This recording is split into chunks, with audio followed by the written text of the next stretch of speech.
Servus, ich bin's, der Philipp vom Pomade-Shop und willkommen zurück auf unserem YouTube-Kanal. Und wie ihr unschwer erkennen könnt, geht es heute um Parfums. Genauer gesagt der Parfumreihe von Captain Fawcett. Und da haben wir eben schön viele, vor allem was mich bei Fawcett immer schön sehr reizt, im Gegensatz zu anderen Marken.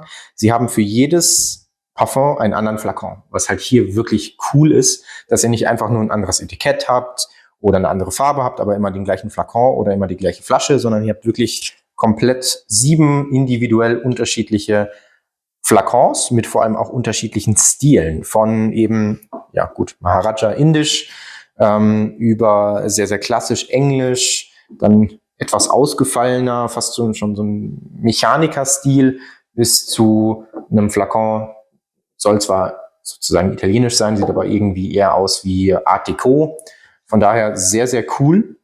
Was auch immer faszinierend ist bei Fawcett, das sind die Inlays jetzt. Also wenn ihr einen von denen aufmacht, dann habt ihr in dem Karton eben noch ein Inlay drin. Und da wird dann eben so ein bisschen Hintergrundstory erzählt und die Düfte werden gezeigt. Dann habt ihr das Ganze hier noch bei Maharaja eben auch, deren Hintergrundstory dazu. Auf der Rückseite dann auch nochmal bedruckt. Also wirklich sehr, sehr aufwendig, sehr schön gemacht.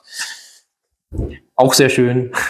Barbarism, keine Geschichte, zumindest bei der Vorderseite, dann aber auf der Rückseite das Ganze. Oder hier beim Nebula, da habt ihr auch John Petrucci eben drauf. Dann ein Plektrum dazu und auf der Rückseite auch wieder die Story.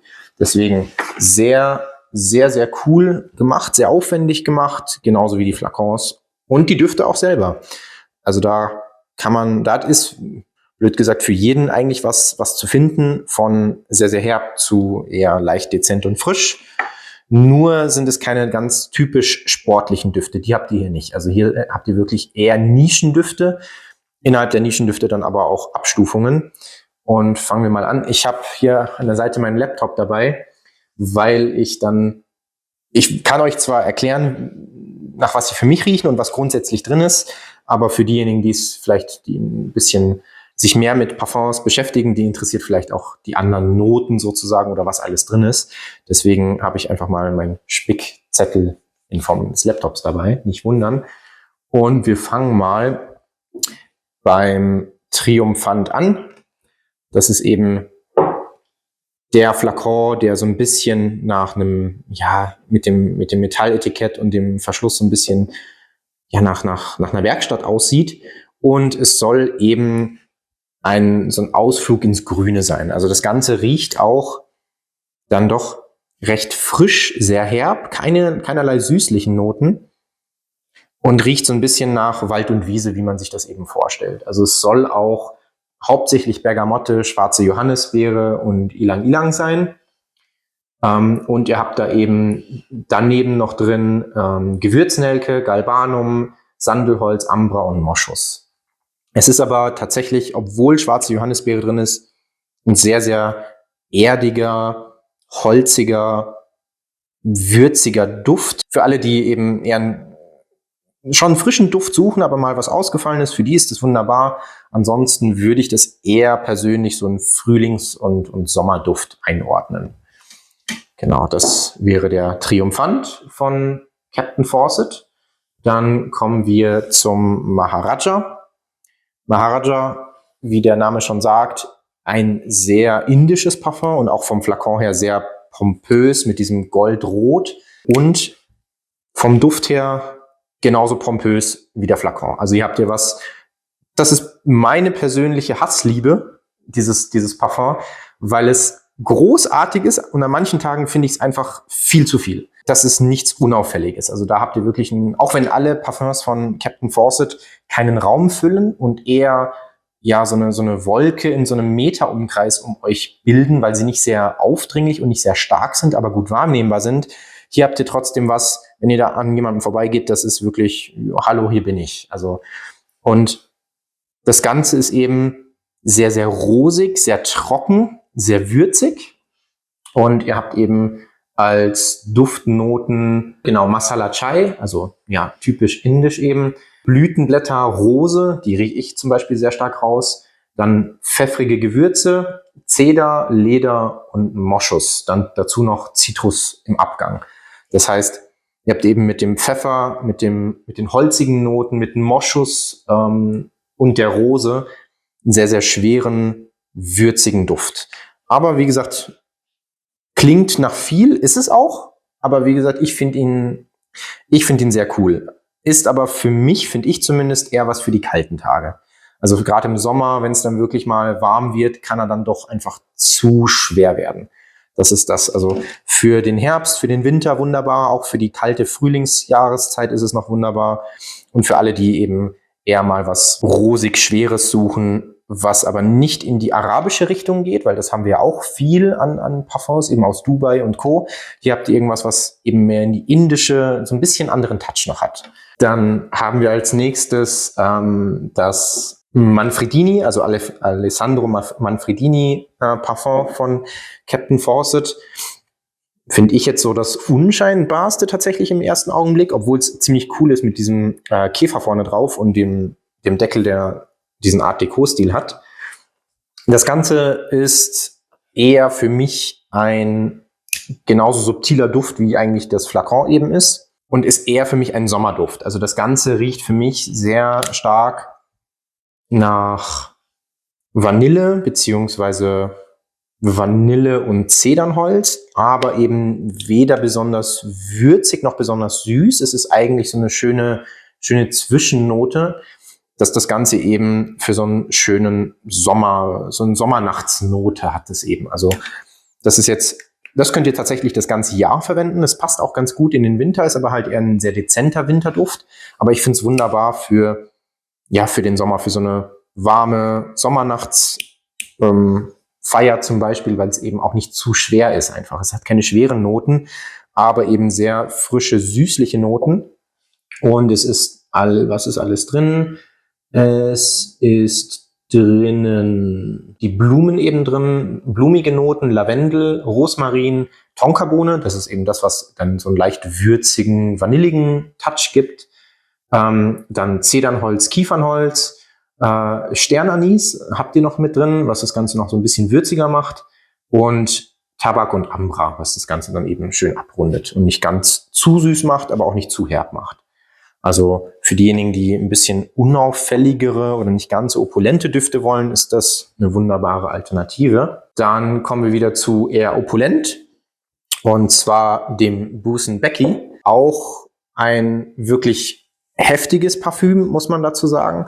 Und mit den Farben von Gold und Braun, Lederbraun passt es auch sehr gut, weil es opulenter Papp ist oder so ein opulenter, wie soll man sagen, so eine Männerhöhle, blöd gesagt. Also es riecht nach Zigarre, nach Leder, vor allem eben finde ich nach Zigarre, Rum, Whisky, hat so leichte Noten von Nelke, die an manchen Tagen mehr, an manchen Tagen bei mir zumindest persönlich mehr oder weniger rauskommen.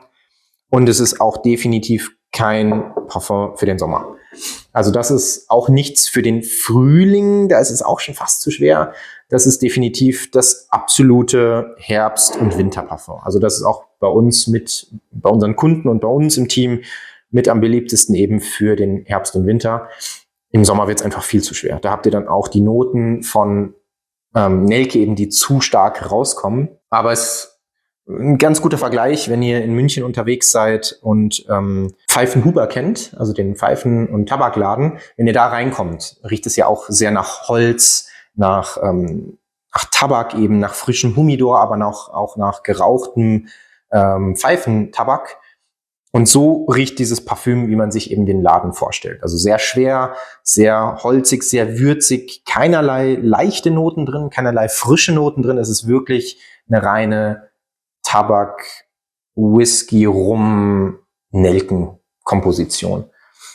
Was ihr alles drin habt, ist eben Bayram, also die Nelkennoten sozusagen, die alkoholischen Nelkennoten, Orange, Bergamotte, dann eben süßlicher Tabak. Ich finde, der hat immer so ein bisschen was von so einem süßlichen Pfeifentabak.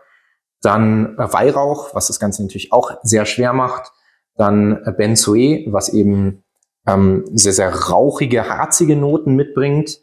Dann warme, exotische Vanille. was das Ganze eben so ein bisschen süßlich macht, aber eben nicht frisch süßlich, sondern schwer süßlich. Dann habt ihr Galbanharz dabei, Thymian und Koriander. Also ihr habt das eben sehr, sehr würzige, schwere Noten drin. Dann kommen wir zum Nebula. Auch wirklich ein sehr, sehr cooler Flakon mit oben dem Deckel, der fast wie so ein Lederband oben drum hat, ist aber Kunststoff tatsächlich, sieht aber trotzdem sehr, sehr hochwertig aus, gibt einen schönen Grip. Ist auch ein echt massiver, schwerer Flakon mit so einer leichten lilanen Note, wenn man das auf dem Video sieht. Also es ist eher ein dunkles Lila. Und da habt ihr, wie der Name schon sagt, Nebula, also so ein Nebel, eher so einen etwas exotischeren, modernen Duft tatsächlich. Das ist jetzt eher was Moderneres, was trotzdem nischig ist. Da habt ihr einen Duft, den ihr eigentlich fast das ganze Jahr tragen könnt. Eigentlich ganz gut, weil es weder zu süß, zu frisch noch zu schwer ist. Klingt blöd. Es ist aber tatsächlich sehr frisch durch Grapefruit, aber ihr habt immer so eine schöne Unternote von dunklem Kaffee, von Zeder und Bergamotte. Also es ist eher, es hat so eine schwere, rauchige Note, die aber so abgerundet ist, dass es nicht zu schwer ist, um im Sommer getragen zu werden. Also das ist ganz schön bei dem. Ist auch somit das beliebteste Parfum aus der Reihe, zumindest was wir so sehen, weil es eigentlich eben eine schön abgerundete Note ist. Es ist drin Bergamotte, Myrte, Grapefruit, also die geben dann eher so die frischen Komponenten. Dann habt ihr dunklen Kaffee. Ich finde, manchmal riecht es auch wie dunkle Schokolade. Zeder, Moschus und Leder drin, die das Ganze eben dann wieder ein bisschen tiefer machen, ein bisschen dunkler machen, ein bisschen rauchiger machen. Und dann habt ihr neben dazu noch so eine trockene Vanillenote. Es ist aber insgesamt, wie gesagt, ein sehr, sehr schön abgerundetes Parfum. Das Original sozusagen von Captain Fawcett, heißt auch Captain Fawcett Eau de Parfum Original sozusagen.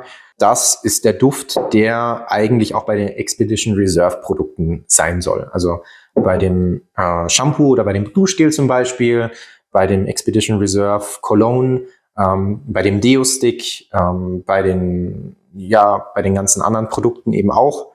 Und hier habt ihr die neue Version. Wir hatten nämlich es gab bis Ende letzten Jahres die alte Version in so einem schlanken Flakon.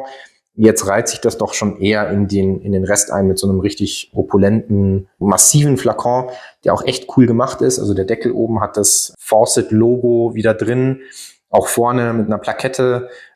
Und das Parfum an sich, finde ich, ist eines meiner Lieblingsparfums aus der Reihe. Es ist aber sehr Patchouli-Sandelholzlastig. Das heißt, ich finde, das wäre jetzt schon ein Parfum, das man auch das ganze Jahr tragen kann, aber im Hochsommer wird es dann doch zu schwer.